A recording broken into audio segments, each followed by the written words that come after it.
भगता रे मनडे लागो। ओ बाबा थोरो मंदिर लागे प्यारो, भगता रे मनडे लागो। बाबा थोरे रूनी से मैं आवा, शरणों में शीस नमावा।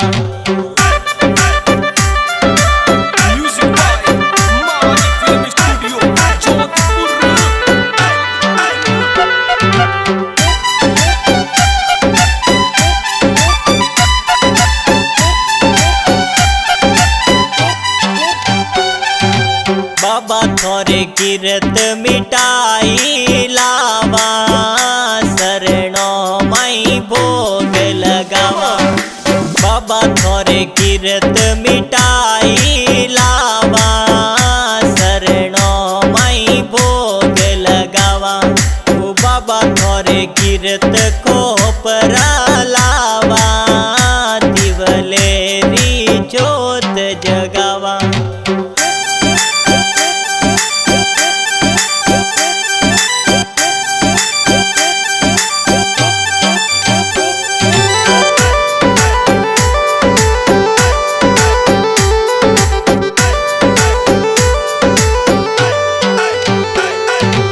बाबा थोने दावे दुनिया सारी, तोरे आवे नर और नारी। बाबा थोने दावे दुनिया सारी, तोरे आवे नर और नारी। बाबा थोरा भगत डीजे पर आवे, शरणों माई शीस नमावे।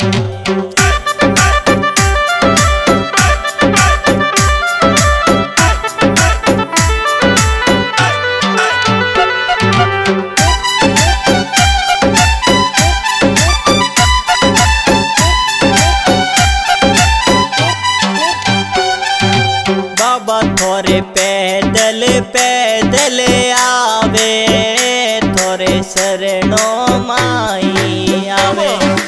बाबा थोरे पैदल पैदल आवे, थोरे शरणों माई आवे।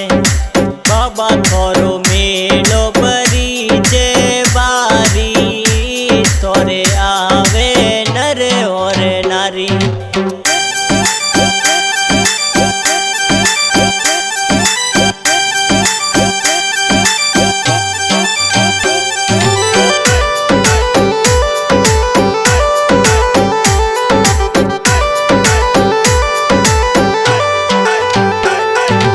बाबा थोरी मई माँ जग मई बारी, थोरे आवे नर और नारी।